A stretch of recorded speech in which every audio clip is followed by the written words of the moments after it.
everybody. Welcome back to the Fumble Live. Happy Monday. We, of course, have a lot to get into, especially with football news. We're going to do all of that in just a second. Make sure you subscribe to the channel, tap notifications, give this video a thumbs up, and leave a comment below. Here's the Fumble Squad. I'm Devin Howard. You can find me on Instagram as @DevinHoward. Chris? That's your boy Chris. You can find me everywhere at CK2K. Happy Monday, guys. It's your girl, Jackie Ray. You can follow me everywhere at JRay the Fanatic.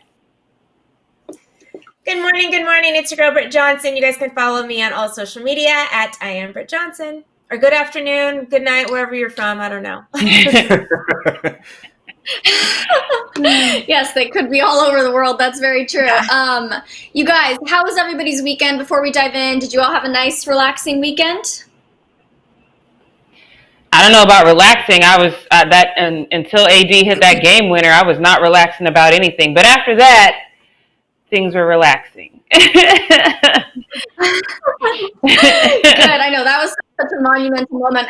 I think about that in the show today. So Lakers fans, get ready. You guys, then let's just jump right into it. Let's talk about the NFL. So yesterday was a rough day, or this weekend. There were a lot of injuries happening in the NFL. Top players were hurting themselves pretty badly, and teams who were hit the hardest include the Chargers. Their quarterback Tyrod Taylor suffered a mysterious chest injury during pregame warm-ups. The New York Jets had Connor McGovern and Brashad Perriman who were out with injuries. Connor is dealing with a hamstring injury, and Brashad is healing his ankle. The Panthers, we have Christian McCaffrey. It's an injury to a big-time player. They're optimistic that he's going to recover quickly, but he injured his ankle, and, that it could be bad. It could turn out to be pretty bad for him. The Colts, we have Malik Hooker and Paris Campbell.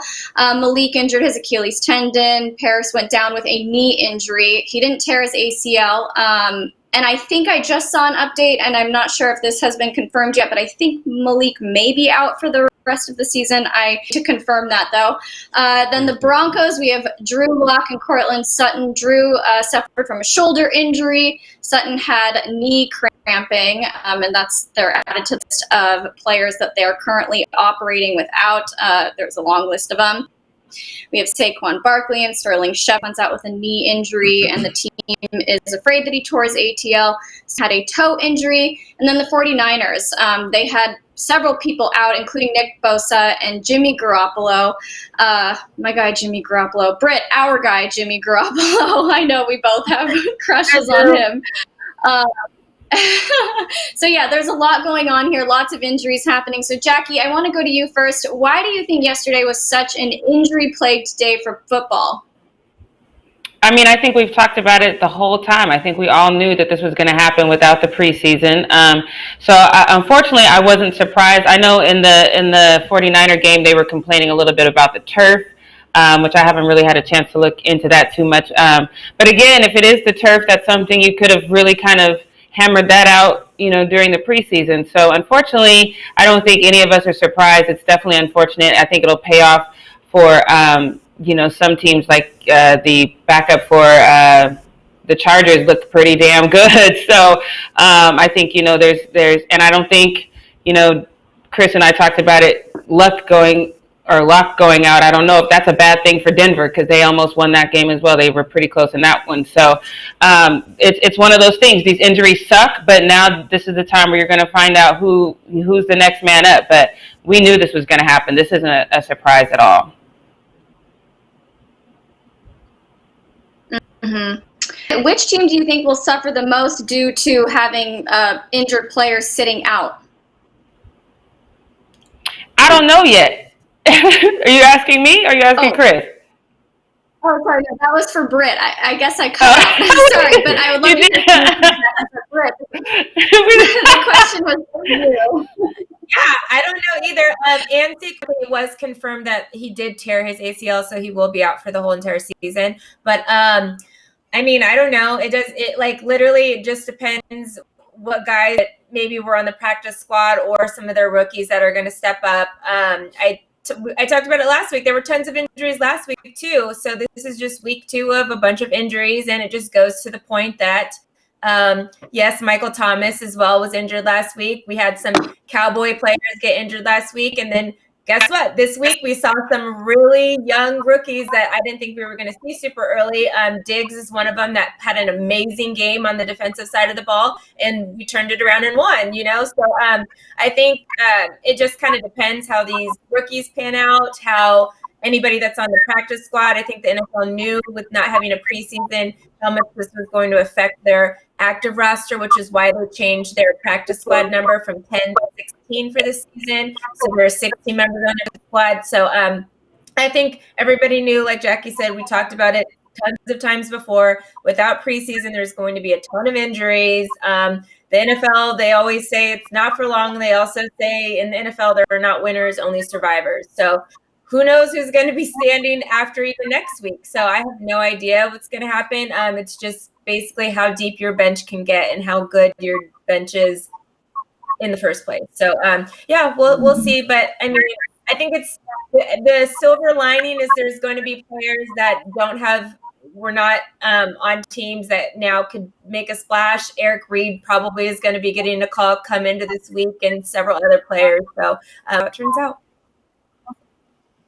Yep, that's very true. It could be a good opportunity for some of these guys who didn't really get to show what they're capable of in the preseason. Chris, which of these injuries stands out the most to you? Like, which one do you think is the most drastic for the team?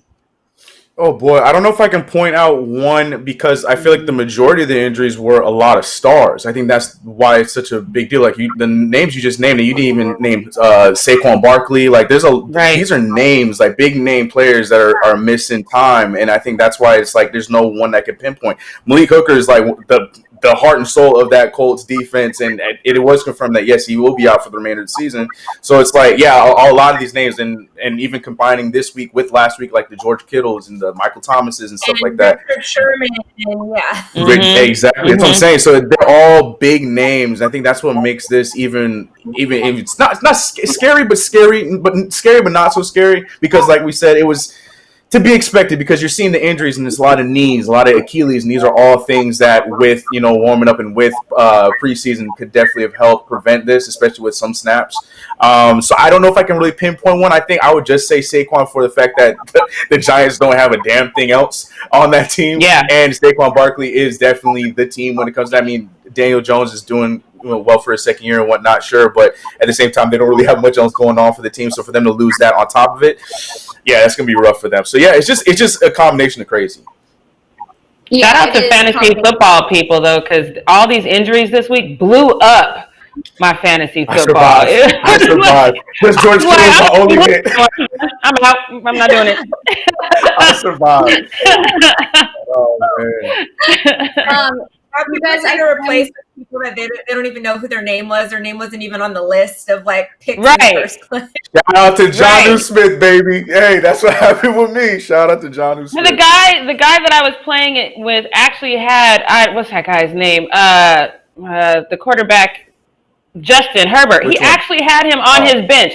Who drafts Justin Herbert in fantasy football? Who does that? Because you knew he was going to start at some point. You were saying ahead of the game. Yeah, I knew halfway through the season he was going to get some tea, but like I did too. This early for sure. Like it's okay, but who? I did the same thing.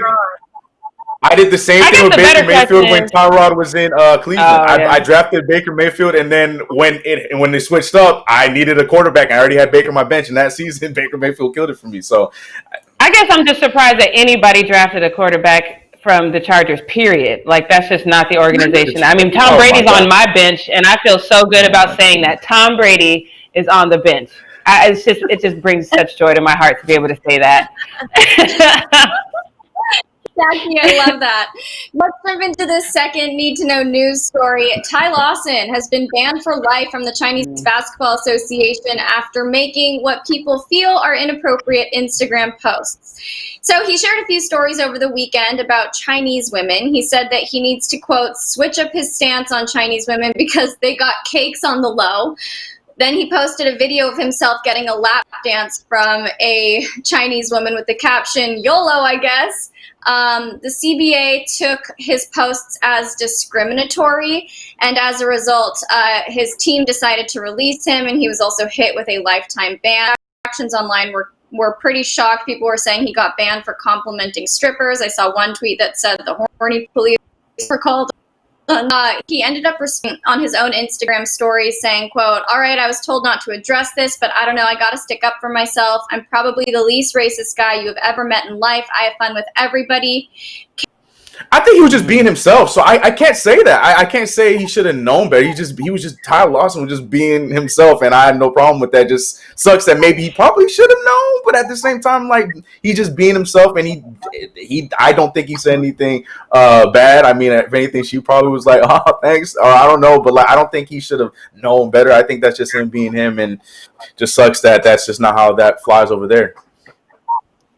Yeah. Britt, I want to ask you, do you take his words as discriminatory, or how do you feel about them?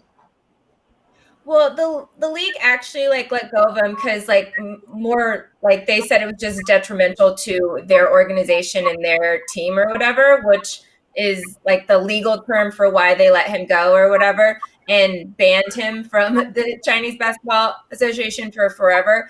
That's their culture. So when you go somewhere, I'm not above anybody, and neither should him or anybody else. Like, that is their culture, and you need to go. And if you're playing there, you need to respect their culture. If that's what they say, that's what it is. Like, so many times Americans kind of get like, oh, we're so high and mighty, and if we can do stuff here, we can go anywhere and do stuff. I remember going to Cuba, and one of the girls I went with was starting to ask people about Fidel Castro and stuff. You cannot talk about him there. That's not okay. You're lucky they didn't end up shooting you and doing like.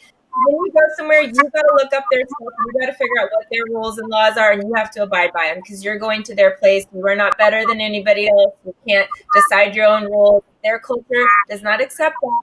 And Ty, you have been playing off and on there since 2017, my guy. Like, you know what their rules are. You know what the situation is when you're there. And I honestly think that's why he said YOLO, I guess, LOL, because he knew he was doing something he wasn't supposed to be doing. Like, he was going to end up getting banned forever because of it. Probably not, but I mean, that's their league, and they're very strict over there with their stuff, and they don't play, especially about like how you act and behave with the women. The woman that was giving him a lap dance, the stripper, I don't know if you guys noticed, but she was fully clothed. That's how conservative they are there. So like, you can't say stuff like that, period. So I think he did know better. I think that's why he said YOLO, I guess. And I think that he is deserving of getting banned because that's their rules. If you don't follow the rules, then you don't have to play in our league. And I just think it is what it is. Yes, we are not as conservative here, but he wasn't here. He was there. Well, Jackie, I'm curious to hear from you, and if you agree with Britt, but I also would like to talk to you. I know you've mentioned in the past that racism towards Black people is prevalent in China, so do you think the CBA's reaction has more to do with that than anything else, or how do you feel about this whole situation? I, for one, I wasn't surprised by it, and I actually got into a little Twitter debate with somebody about it, and I'm like, and this is why y'all need to stop saying that LeBron needs to talk about anything that has to do with China, because China is overtly racist when it comes to Black people. We know how they treat their refugees. Several African countries are trying to either reduce or completely remove Chinese businesses from their countries because of the way they treat Black people while they're there. So the fact that people were telling him, to go back to eating watermelon and fried chicken, and no one said anything about that. We haven't heard a statement from them on that. And here's the thing: if that had happened here, if any fan had said that about him here, that team would have come out and said, we're so sorry that our fans this is not what we want our players to endure. They would have addressed it. Whether they really believed it or not, they would have addressed it, but they're not going to address it over there in China because they simply do not care. So I'm not at all surprised with this. I don't necessarily agree with Britt where she says, he should have known better, because at the same time, this is also a country who appropriates a lot of American culture. We've got full-on songs telling people what cakes are. We got a song that goes, cake, cake, cake, cake, cake, cakes. It's a big booty, you know what I mean? So he literally was saying, hey, she got a nice butt. So I don't think that there's anything, and I would love to see it if it is. If there is something specifically in their agreement that says, hey, don't say a woman has a nice body, don't get a lap dance from a stripper. If there's something in there specifically that addresses those points, then I can co-sign with what Britt says. But aside from that, he's just a basketball player. You know, he's just a player being a player. You know what I mean? So I don't agree. I'm not surprised at it by any means, by any stretch of the imagination. But I don't expect them to have any type of leniency when it comes to a black player. I would have loved to see, you know, one of his Chinese counterparts sitting right next to him, perhaps saying the same thing and seeing if he got the same reaction. But I highly doubt that he would. So I'm not surprised anyway by any stretch of the imagination. And I don't think that it was a disrespectful thing to their culture, because at the same time, if you're not supposed to talk about a woman, then maybe a woman shouldn't be giving you a lap dance either. You know what I mean? So they obviously, like Britt said, she was fully clothed, but they're still there giving lap dance. So it's just a very slippery slope. So I wasn't surprised, and I completely disagree with that. He should have been removed from the league. All right. Well, you guys, for those of you who are tuning in to us live right now, let us know what you think. Did the CBA overreact by giving him a lifetime ban, or do you think that he should have known better? We'll be reading your comments throughout. And on that note, Chris, it is time to hand it over to you. Yes. It's time for Post Up with your boy Chris, Quarantine Edition. I was a little confused because I'm still seeing that I'm still clear, and I'm just like, yo, what's going on? Okay, I don't know what's happening, but I'm enjoying it until some changes. Hopefully nothing changes. But we got a lot to talk about because a lot has happened since the last time I saw you guys. And we're going to start off with probably the biggest talking point and the biggest viral moment that happened over the weekend. And that was it was actually LeBron James Jr. being not being caught posting. He did it himself. He posted himself posting a video on his IG of him smoking the ganja, and people, as you'd expect, they went crazy. It was one way or another. People were upset, or they had an opinion, or whatever it may be. And I simply am just really curious to hear what you got to say, because there's a perspective that he is 15 and he is smoking and people don't like that, and then there's also the perspective that he is LeBron James' son. He should know better. And then there's also the people just like, yo, he's a kid. Let him live his life. And I'm really, really curious to hear what you guys have to say. And you know, I have to ask probably his auntie. I don't know the connection that Jackie has with the James family. But Jackie Ray, see, look at him. Yeah, so Jackie, I just curious, just seeing that video and seeing it come up and it's been talked about all weekend. What side are you falling on? Do you think that, you know, he's just, you know, a kid being a kid? Should he not have posted it? Like, how are you feeling about that video being up there? Auntie Jackie.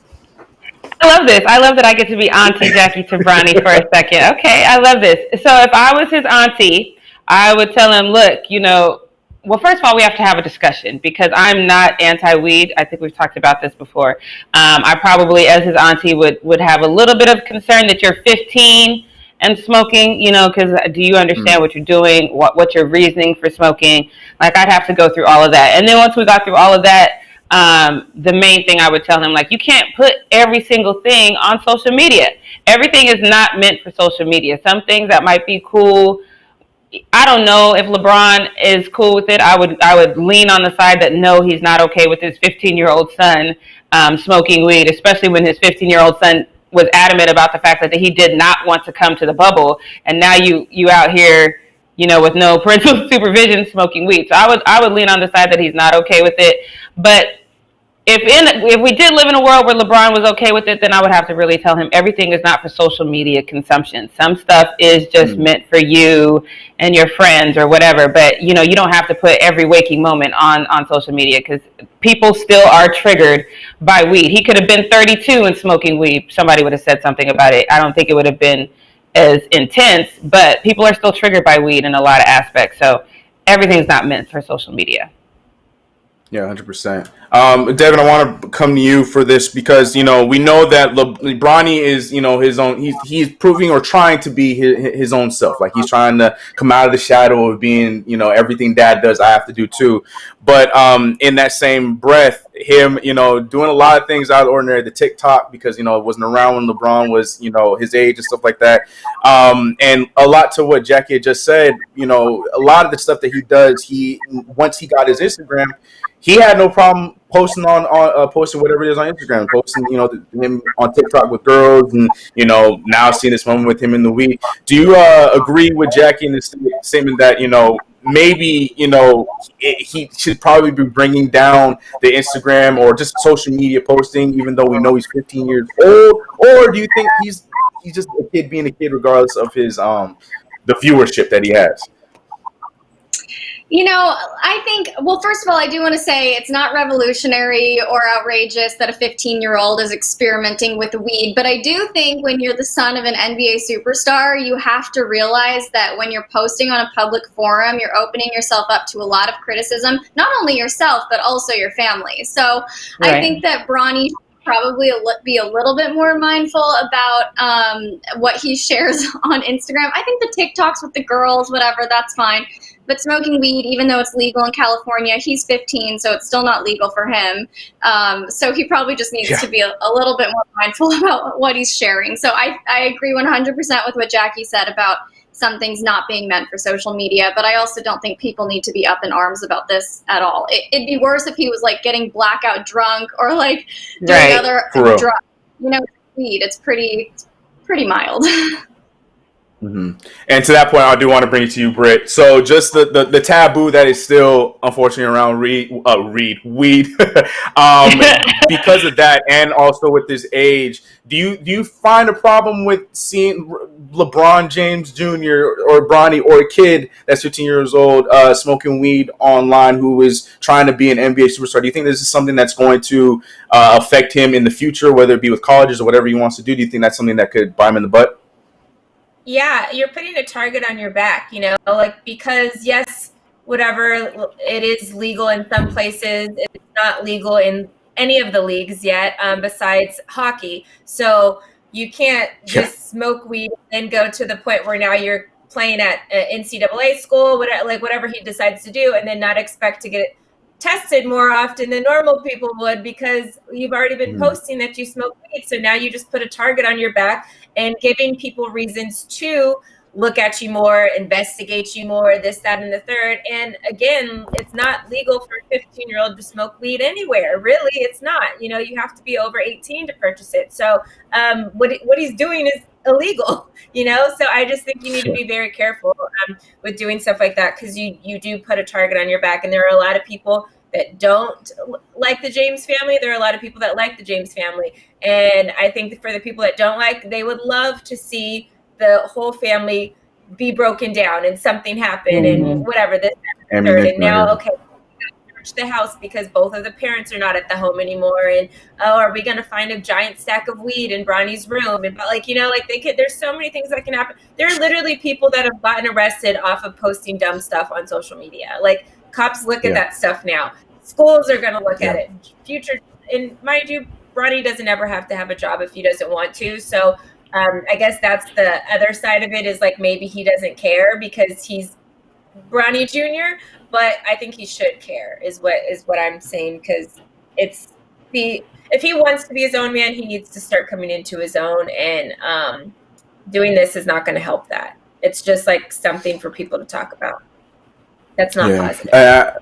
And I think that's what's I don't want to say it's unfair because I strictly stand by the phrase that fair is what you pay to get on the bus because there ain't no fair in anything. But in the same breath, like knowing that he is a kid that is under the spotlight that wants to play basketball and wants to do all these things that he has to grow up faster than most 15-year-olds because in any normal sense I'd be like, it's illegal, but you're 15, you're trying it out. Okay, it happened, but I wouldn't think too much of it. But because of who he is, you almost have to hold him to that because, like you said, it's going to put a target on his back, and this is ammunition for those haters to use anything against him. Like, oh, we really gonna trust this kid who smoked weed at 15 and all kinds of craziness like that. So, yeah, I'm probably leaning more towards with you on that one, Britt. It's unfortunate, but that's just what comes with being who you are in a situation like that. But speaking of Bronny, let's go over to his daddy because I pump faked a little bit on the AD moment. Yes, Anthony Davis yesterday hit one of the biggest shots of the bubble in a game-winning jumper that gave them the 2-0 lead over the Denver Nuggets. But I don't just remember I'm not a Laker fan, so I'm just gonna pull away from it a little bit because my favorite moment wasn't even that jump shot. It was J.R. Smith because J.R. Smith provided us with two great moments. Now this is after Caruso. Caruso totally missed play that led the Nuggets to a timeout, but the best part is I don't know why JR thought he was getting a high five or getting the best bump, but he totally Josh Harted himself in this situation, setting himself up for failure. But the finish was great. He followed through and went all the way. But this wasn't the only time, ladies and gentlemen. Going back to that same buzzer beater, he wanted some of the action of the AD celebration, but watch JR miss the entire thing. I'm out. And then he lands on somebody else because of the JR miss. That was so embarrassing.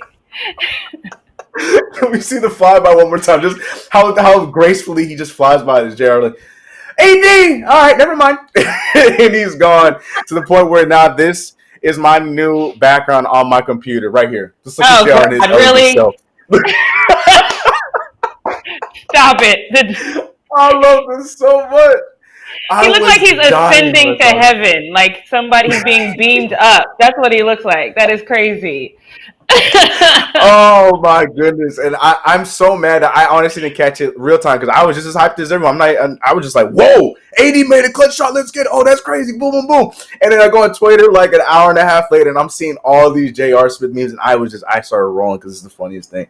But yeah, man, J.R. Smith ascending to the Josh Hart. Because Josh Hart missed a lot of high fives. J.R. Smith's out here missing chest bones, but those ones were his fault. Like you knew that they Alex Caruso and LeBron caught eyes. AD and LeBron caught eyes. Like it wasn't for you, my guy, but the flyby was hilarious from J.R. Smith. All right, so you see the jersey, okay? Yes, I know. My guy Michael Thomas is hurt. Yeah, who that? Yes, but my Saints played today, playing against the Raiders in their new stadium. But that's not the only reason why I'm wearing this jersey, because I just want it to be known where my allegiance lies, and that's why I'm going to have so much fun in what we're about to talk about for the next 10 minutes of the post-up. And Britt, sit back because I'm so thankful for you and your team. Even though I picked the Falcons like an idiot, I'm very thankful that I'll take this L because the Cowboys have brought so much joy in my heart. So, yes, that is right. I'm talking about the Atlanta Falcons because, once again, they choke it up, and I am here for every second of it. And it started off when this man, Stephen A. Smith, can we get this criminal on? Look at him. This man, Stephen A. Smith, thought that he was slick because he hates the Cowboys so much that he thought he could go and ride with the Falcons and help them get some luck and win a game. But let me tell you something. There couldn't be a more death note on TV than seeing Stephen A. Smith wearing your team's jersey. Okay? This man right here, but the Falcons didn't even stand a chance after this man wore the jersey. And even though they had the biggest lead that they had, there was a lot of people were getting a little worried towards the end of that game. And what ultimately happened, and that was the Falcons losing the game when they were up 39-30 with about 2 minutes left in the game. But they lost after a crazy drive by the Cowboys, 40-39. And this dude right here put it perfectly, tweeting out saying the Falcons are fully dedicated to always reminding us that they're a bigger joke than whatever team we're clowning that's playing them. It's effing real, and it is a fact because this is something that they are very, very consistent with. And the best part of this entire thing for me was Julio Jones' face because this is not edited. He's not looking past them,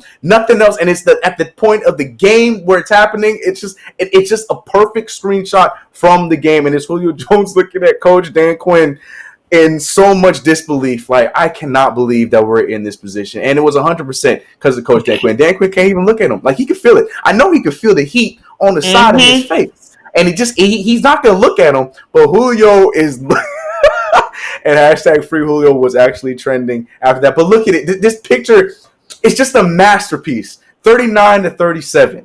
Okay? There's See, 15 seconds left in the game.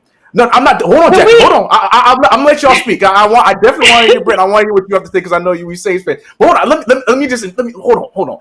Just look at the picture. 39-37. 15 seconds left. Zoom. We can't zoom in, but Dak Prescott out there having the game of his life against the Falcons right now. Damn near 500 yards.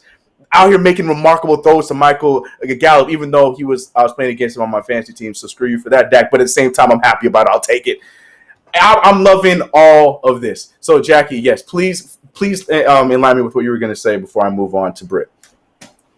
I mean, I don't have. First of all, the whole thing. Thank you. I would be afraid to get on the same bus, plane, whatever with Julio with him looking at me like that. I would feel some type of way. But here's what the first thing I asked, because I know you saw the final play when all they had to do was pounce on the damn ball. They literally had one job, and all they did was like tiptoe alongside of it. Like, what should we do? What should we do? It was the weirdest thing I've ever seen in my life. So here's the first thing I thought about that whole thing. Here you have Doc Rivers, right, who everyone's calling for his firing. I haven't heard peep one from anybody calling for Dan Quinn's firing, because he seemed like they notoriously do this. They notoriously have these because not only do I play fantasy football, I have a pick'em league, right? So at the end of the second quarter, Dallas had a 0.01 chance of winning the game. So I just kind of moved on with my life because I had picked the Falcons for that game. I moved on with my life. I tuned back in the fourth quarter, and now all of a sudden they have like a 56% chance of winning the game. I'm like, the hell just happened? How's that even possible? But they notoriously do this. They notoriously get these leads and then all of a sudden forget how to play football.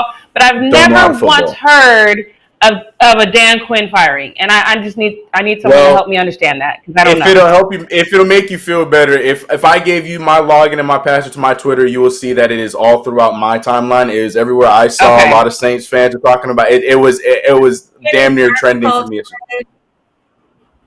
What's it, Britt? Say it again. Shannon Sharp called for it yesterday as well, and then there's like a Reddit thing that's like fire Dan Quinn. It's like a whole giant thing that I saw. Yeah. I haven't watched Shannon Sharp yesterday, but I listened to the Dan Patrick show this morning, and then the show that comes on right after Dan Patrick, the Going Rogan show. All of them said that Dan Patrick just has these moments. None of them believed in the firing. I haven't heard anything from Shannon Sharp yet, but nothing on my timeline. Everyone was like, why does he do this? He's a great coach, but that's what was throwing me off. Everyone was saying he's a great coach, but he has these moments. No, these moments make him a bad coach. I don't understand the but part. So I'm glad to hear that you're saying that other people, I knew Shannon Sharp was going to get on him, so maybe I didn't even think to look at him. Yeah, everybody that I listened to this morning was like, no. This is only the second game of the season. He had a mishap. It's a teachable moment. That's literally what Dan Patrick said. It's a teachable moment. I'm glad I didn't hear that, because oh my God, I didn't see none of that. And thank God, because that would piss me all the way off. But Britt Johnson, I want to give you the floor, because this was your Cowboy team. Damn, you're probably my new second favorite team after this game, because the amount of hate that this team is getting right now because of the Cowboys, I'm like, I just want to hug a Cowboy fan, because like, thank you. This is great, because it just continues to rain down on this team because they deserve it every single time. Yes, thank you.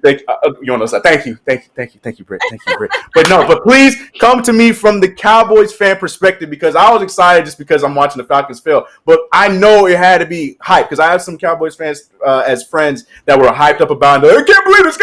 But I want to hear from you, seeing that terrible special teams play by the Falcons, and then seeing that you had the chance to win that game. How are you feeling? And did you really believe that once you guys got that ball, was it over?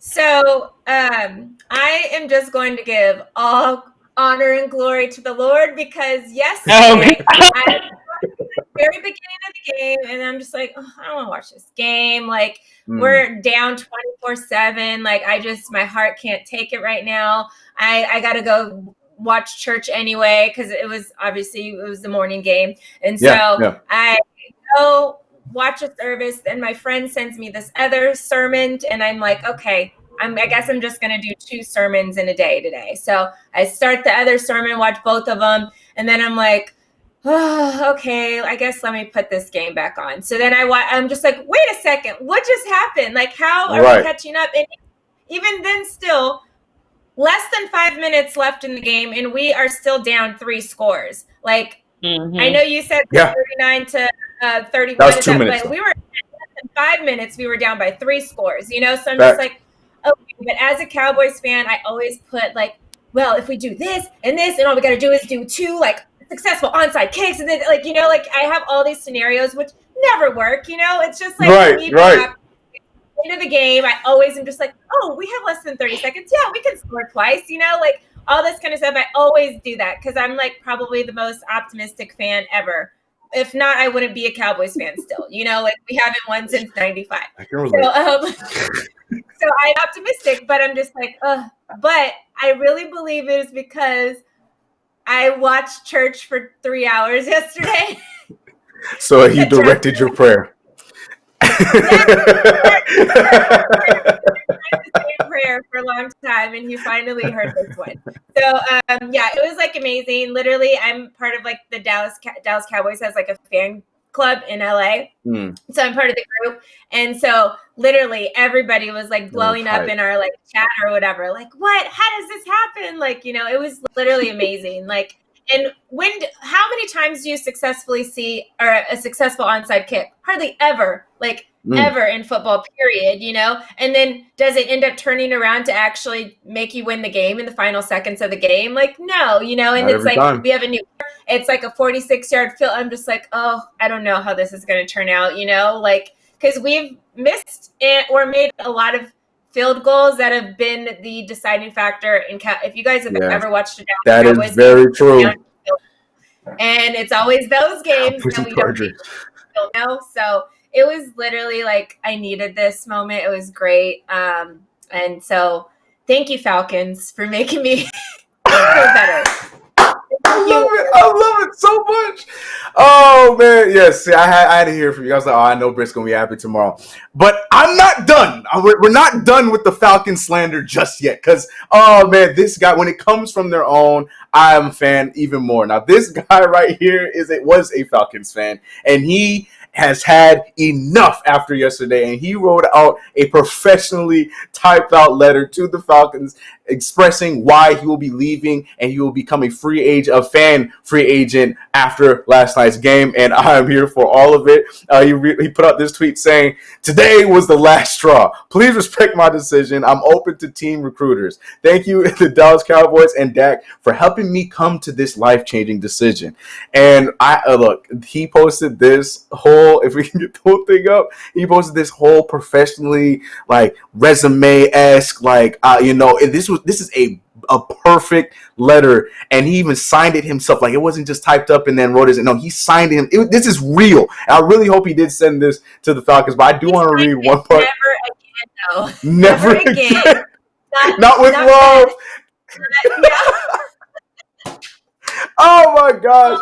This man's great, but I need to read this one part because this is great, and it echoes what Jackie had said earlier. He's put, according to ProSwap, you had a 99.9% chance to win when you were leading 39-30 with 2 minutes and 33 seconds remaining in today's game. That was before Cowboys quarterback Dak Prescott found wide receiver Michael Gallup for a 38-yard gain to your 5-yard line, and the rest is history. You've had since June 30th, 1965 to win the big game, and for 20,171 days, you failed to do so. 20,171 days. And as you saw by the rest, he has officially left as a Falcons fan. And I tried to get Harrison to come on over to be a Saints fan because that's the best way. You know, you got to come within the division. It might be hard. Like, I get it. I understand, you know, you've hated teams like us for so long, so it's hard to then be like, oh, now I got to root for this. I get it. So if you don't come to us, that's fine. But it would be so great because you get to see those stupid Falcons 2 times a year. And more times than not, we beaten them. So it's like, you can come on over, my guy. Come on, Harrison. So I tweeted to him. He hasn't responded yet, but if we get development, I can get Harrison over to the Who Dat Nation. We will see what happens. But man, oh man, I enjoyed yesterday. I enjoyed it. I I enjoyed that. So shout out to Cowboys and Cowboys Nation, Cowboys fans. I hope you guys are having just as much fun as I am, who has no connection to any of it. As you heard from Britt, had a great time with it. Yo, oh man, I was laughing, crying, laughing again. I had to. Great. My friend is unfortunately in the hospital. My friend is a diehard Cowboy fan. No. He actually runs the West Side Dallas Cowboy Connection. So he texts me at like 8:00 in the morning. He says, I need a huge favor. I need you to run my Cowboys Zoom call. I'm like, why the hell would I run your Cowboy Zoom call? But there's a side of me. He's one of my closest friends. He's in a very bad situation. I didn't want to let him down, so I just put it on in the background, put it up, and then we had the game on. And then, but it's so funny because every now and then, I just got off. I just started the call and got off. But all of us were like in the background because we didn't want them to see how hard we were laughing. These Cowboy fans were cursing the ground that everybody was walking on. One guy, his kid started crying, obviously because the kid was hungry, because it was 10:00 in the morning, kid hadn't been fed. He started saying to the kid, right, he starts saying, look at this, look what the Cowboys are doing to my child. Look what the irrational behavior that was happening on that Zoom call gave me life. And then all of a sudden at the end of the game, they was like, I knew we could do it. I knew we could do it. No, you didn't. I love it, man. Oh, my goodness. It was so funny. Look, I'm enjoying it, and then watch me all this gloating, and then watch the Saints lose tonight to the Raiders. So let me stop. But anyways, I enjoyed it yesterday. I know. I'm just because I'm telling you, man, these first 3 weeks, every year, the Saints just like to mess it up. They're not even a real team. They're a Vegas team. They're not even a real team. There's emotions because they're opening their new stadium and blah blah blah. Look, I'm scared, but who that baby? But anyways, I don't care because the Falcons, man. Oh my God! All right, so moving on from them, we're going to what? Be a fan, though. Go ahead. No, I just said that fan needs to stay a fan. Like, just stick with your team. I hate people that just leave their team because their team sucks. Oh, like Harrison? Yeah, my guy. Like, just do it. You'll have moments where you'll be happy. You'll have moments when you'll be sad. Like, look at me. Yeah. I cried last week about the Rams game, and then now we're happy again. It just happens. That's sports. No team is going to win all the time. If you flip sports, I can easily take this jersey off and put on my RJ Barrett jersey, and then I'll completely understand what you're talking about. So trust me, I get it, Harrison, which is why you should come on over to the Saints, baby. Who that nation? Anyways, but yeah, no, I'm with you. Yeah, stick it out. But no, sticking with football though, this was a cute moment. We had the game I was looking forward to, the game of the night, which was the Falcons and the oh my goodness, not the Falcons. See the thing in my brain, Romberg, the Seahawks versus the Patriots, and we saw Cam Newton up against Russell Wilson. But before the game even started, we know that both Greg Olsen and Cam Newton, who were teammates at one time, are on new teams now. And look at these two, man, best buds. They're so excited to see each other. It was cute, man. I cannot be the only person, when I saw this, instantly thought about that GIF of the two little kids, the little black boy and the little white kid, they're coming together. I had to put it back right after this. If I had enough time, I would have edited their faces on it with them hugging. But come on, this is the same exact same, because the happiness when they saw each other, like, it was just an adorable moment. That game was very entertaining, by the way. Yeah, it was a very adorable. My early pick for NFL MVP. He's just killing it. He's balling out. Look, Cam Newton, he playing really well too, man. People thought it was just gonna be a year where it's just like show that he can play still. No, Cam Newton showing that he can still be an MVP still. So yeah, no, 100% though. Right now, Russell Wilson looking great. Yes. And we got Saquon Barkley. So I saw my boy Delano in the chat come at me because I said that the Giants took the bigger L because of their unfortunate injury. Deserved, I understand. Come at me, I understand. But in the same breath, though, I do feel bad for Saquon because it's just got to be rough, coming, having all the success that you had and the college level being, as high of a pick as you were, then come to the Giants and they never take care of you, meaning they never try to put any kind of line to protect you. And a moment like yesterday happens, just like I just felt so bad for the kid. And, he's very, you could tell he's very distraught about what had happened. The news, it's not officially, unless it is official, please let me know in the chat. But it was early grumblings that it was possibly going to be so it is official that it's an ACL? Yeah, that's what I saw.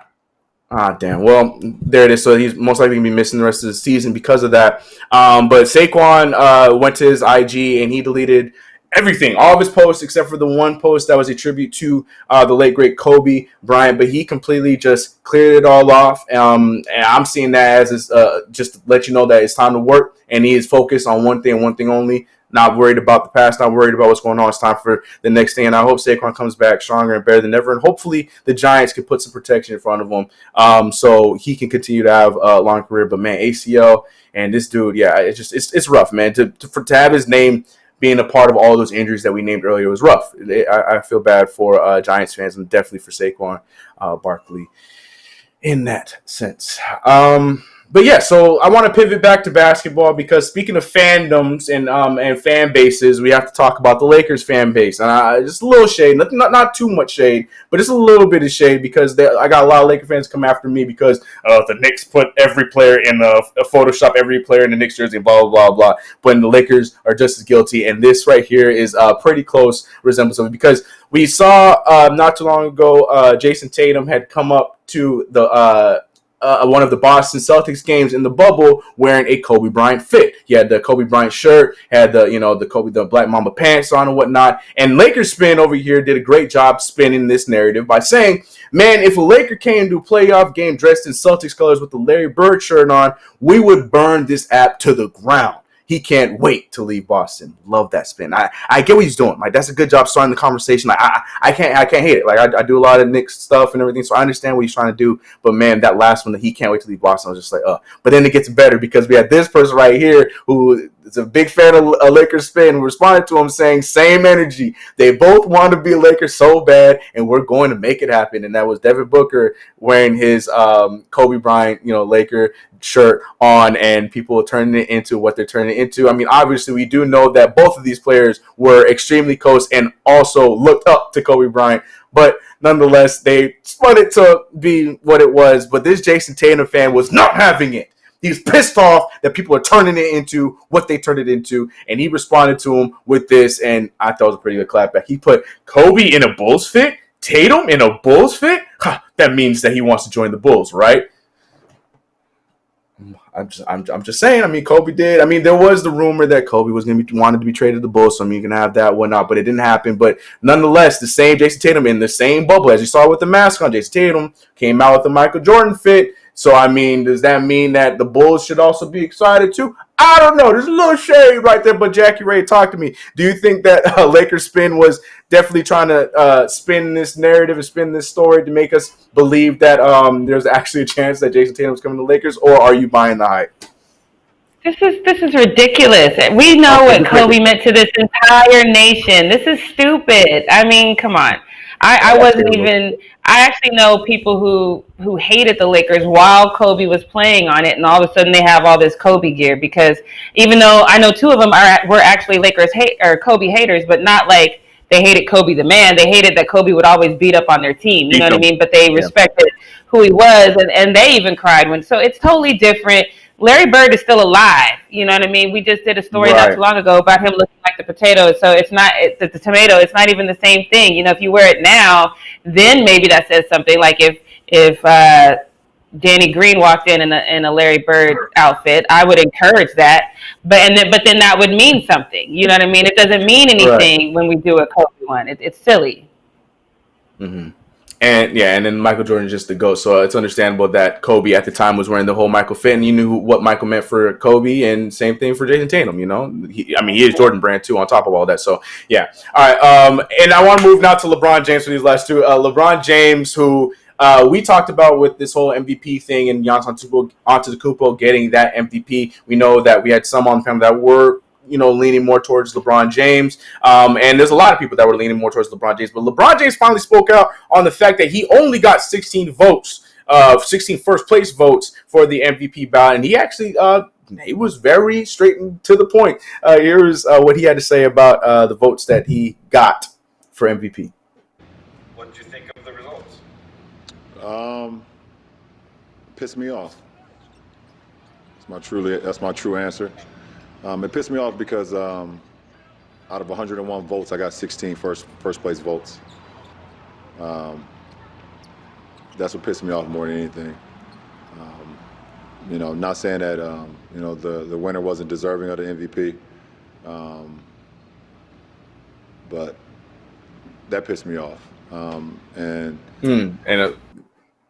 LeBron was very upset. You could tell LeBron was upset about it. And you know me, I'm a fan of them, speaking in the real answer, not saying the whole fluffy like, I don't really care about the MVP. Although there was a point earlier on in the season where LeBron James said that is not what he focused on. But I'm not going to twist that into. I'm not saying that. I'm not turning this into the LeBron James all of a sudden is flipping the script. Some people might do that. That's what people were trying to do on Twitter. But in the same breath, that's a conversation for another day. But that being said, LeBron James is upset about it, and I'm completely cool with him being as mad as he was.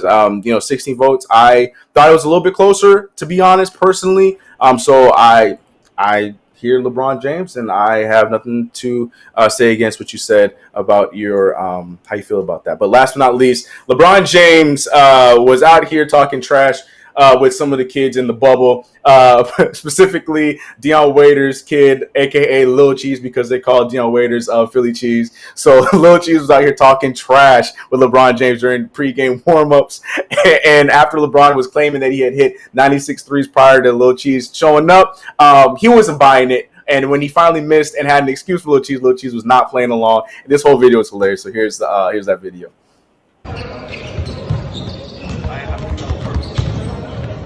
He said he missed that on purpose. I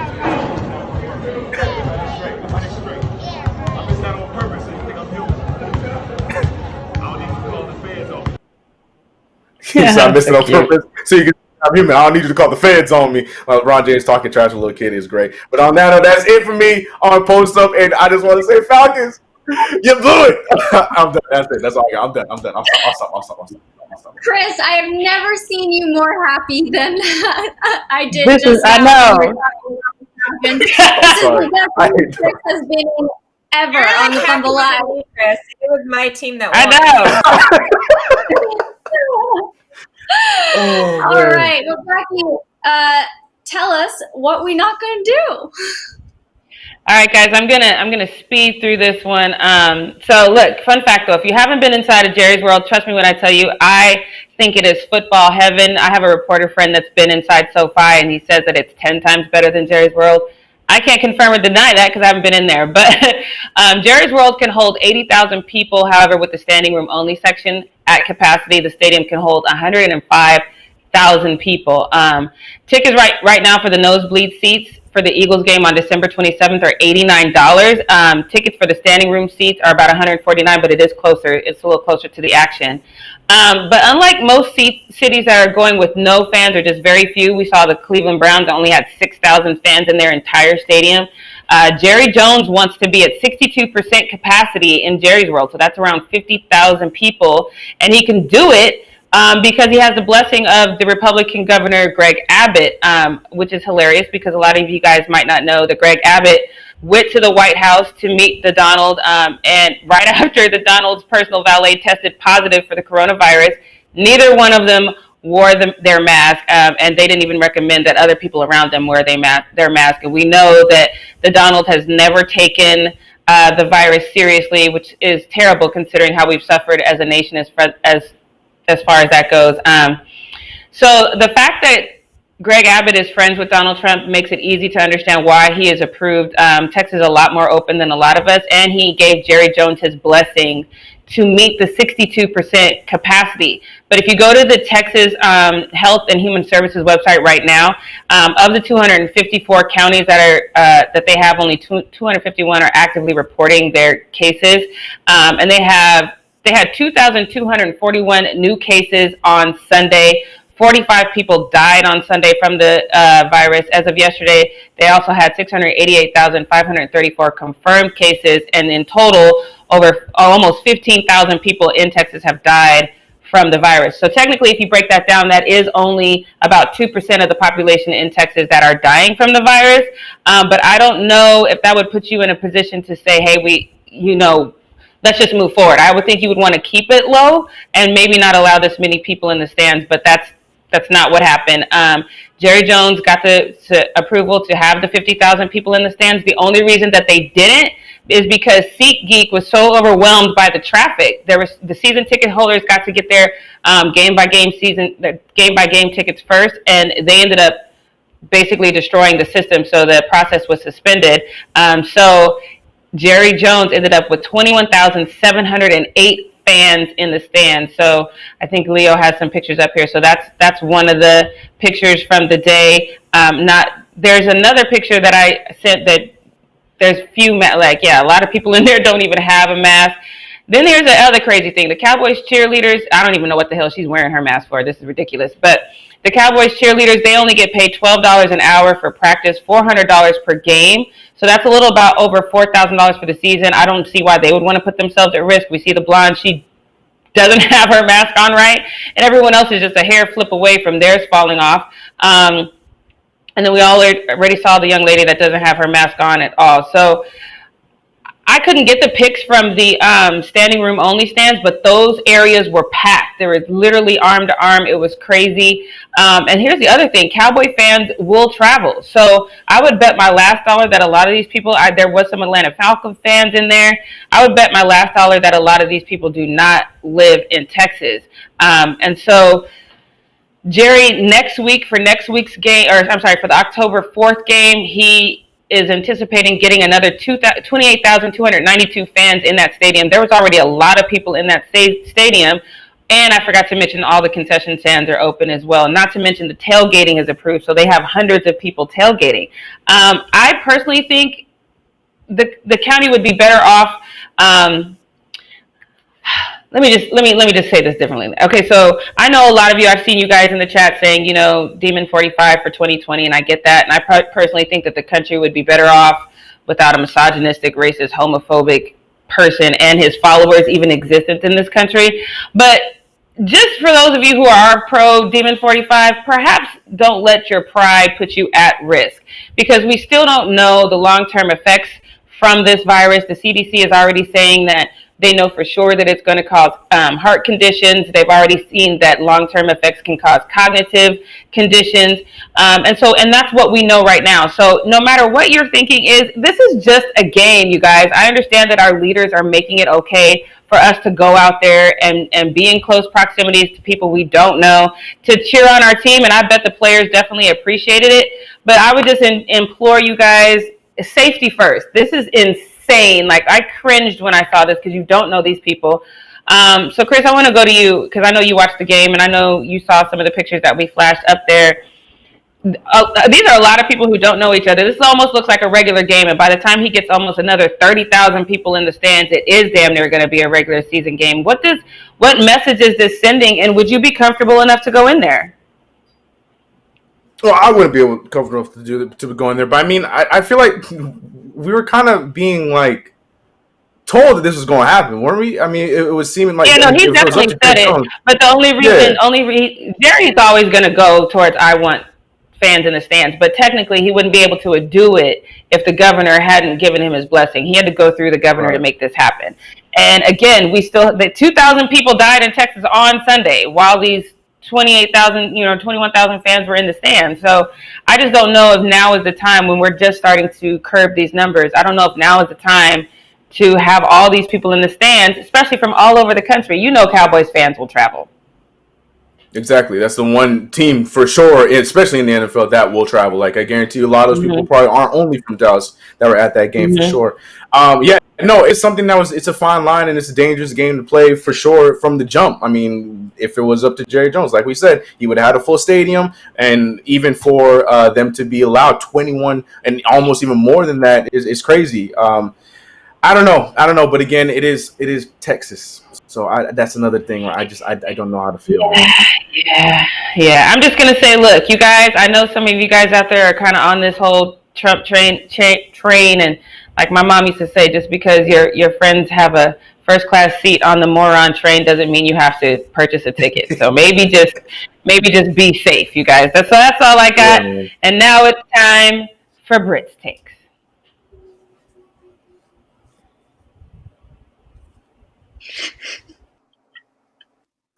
Hi guys. So I'll be as quick as I can be. So There were multiple Division I ADs that signed a pledge to diversify their hiring pools today. So in 2017, if you don't remember, the NCAA had put a similar pledge in front of athletic directors. And as we know, most of them refused to sign it. The NCAA then said that they will not mandate or force schools to hire minorities.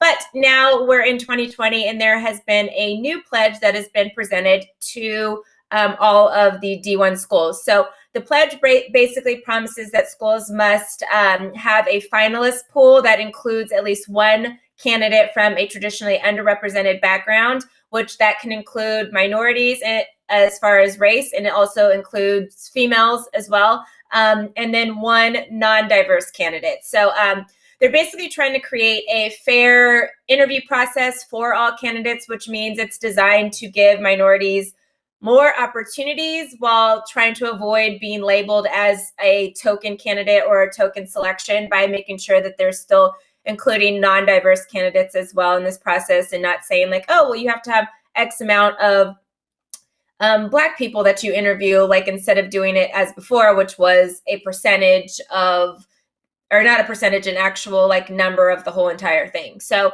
people didn't agree with the first one. A lot of this one was done by coaches that kind of put it together, and a lot of like, Black leaders and representatives and stuff, including several people that worked in President Obama's camp. They got approval from the National Association of college basketball coaches and college and women's coaches. So basically, over 30 athletic directors as of an hour ago have signed, but Texas A&M still remains, since I last checked, the only AD in the Power 5 that has signed so far. So only one Power 5 AD. So this includes Pac-12, Big 10, Big 12, SEC, and which one am I missing? I don't even know. The Big 10. I don't think I said that one yet.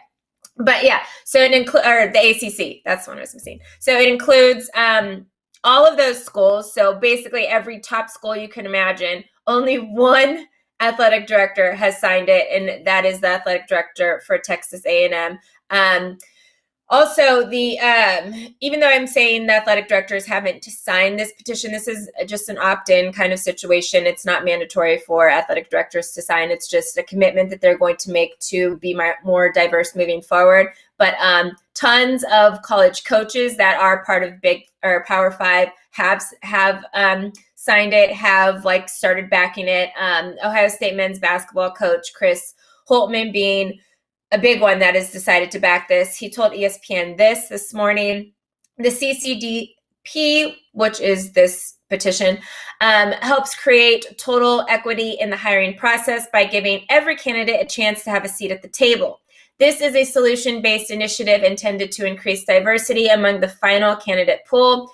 If there is a significant participation, I believe this will ultimately lead to increased head coaching opportunities. So this new pledge comes after the West Coast Conference, which is not part of the Power 5, created what they call the Russell Rule. And their rule basically mandates underrepresented candidates, women, Black people, Asian, Mexican, whatever, be included as finalists in their hiring process. So not just getting the chance to be interviewed, but actually being moved to being a finalist in those situations and in those conversations. And then they will be having a third party basically complete a report to ensure compliance every single season. This is going to go for men's and women's basketball as well as football. This is a little bit different than obviously the first one, because it's basically getting, like the coaches have been saying and stuff, getting people to not only have a seat at the table, but being not considered like the token or whatever, which I know we've talked about in the past as being something that like, well, I don't want to just get hired because I'm Black or da-da-da-da or whatever the case is. So I think this is great. I think it's crazy that only one Power 5 school has signed it as far as their athletic directors are concerned. But again, I am not surprised. In May, going back to, because we've talked about the Rooney Rule and stuff like that, and how effective it has not been in the NFL in recent years. But back in May, the NFL did approve changes to the Rooney Rule, which, yes, it did happen before George Floyd. And their changes basically said that they were going to not just focus on the head coaching and the coordinator jobs, which is what it has been up till now, but they actually expanded it to including female candidates, as well as senior level positions like club presidents, GMs, and senior football operations. So they basically just expanded the role. And now they said anything moving forward with stuff like that would not need approval from the owners of all the teams, which was good because we all know what the ownership of the teams is consistent of. It's mostly old white men. So just a few months after that new rule was put in place for the NFL, we now see our first Black president in NFL history, which is Jason Wright with the Redskins. So I like this idea. I think it's good. I mean, you can't say anything negative about just trying to become more diverse. I think they actually took this plan from different HR companies and stuff and worked with them in order to create it. It was created by coaches. It was created by leaders and Black leaders and stuff in the community. It was not created by the NCAA, which was what the first one was created by. The NCAA just gave their stamp of approval to basically say, yes, you guys can run this as something that coaches and ADs can opt into or opt out of or whatever. But I think it's great because really we have to listen to the coaches. What do the coaches want? This is basically their job that they have to talk about or have to get approved or whatever to get hired and stuff. So if they're okay with it and this is what they want to happen, I'm like totally here for it. Chris, my quick questions for you. Should we just follow the lead of the coaches if they want this? Should this be something that they get to have and we should just back them on it? Or do you think that there's better ideas and we need to start working more towards that? Or do you think this is a good, I guess, first step because the coaches kind of came up with this?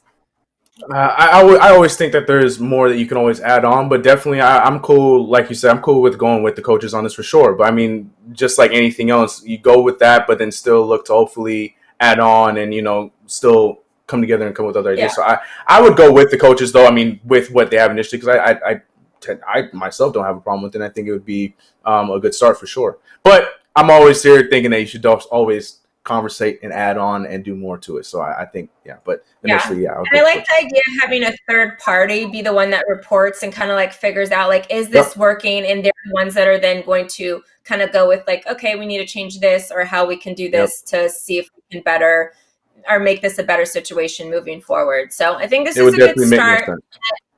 Yeah, I'm not surprised only one AD in the Power 5 is signed so far. I don't know if you are. Come on. But not even this is new, so hopefully maybe just they haven't opened their email yet today and hasn't seen it. But hopefully we get more Power 5 ADs to sign because this is actually where I think it's going to make the biggest change is getting those head coaches at schools, like the Alabamas and the Ohio States and the UCLAs and stuff like getting Black head coaches in that situation, especially UCLA because Chip Kelly, what you're doing, it just don't work. Come on, man. Yeah, seriously. Oh my gosh. Oregon, my guy. So let's get Chip Kelly out of there.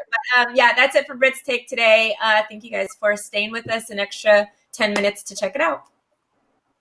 Thank you so much, Britt. Yeah, you guys were over 10 minutes, so let's just wrap it up really quickly. Make sure you're subscribed to our channel and that you've tapped the bell for notifications so you know. Wash your hands, wear a mask, and we'll see you guys at 11 a.m. Pacific Standard Time tomorrow. Bye. Bye.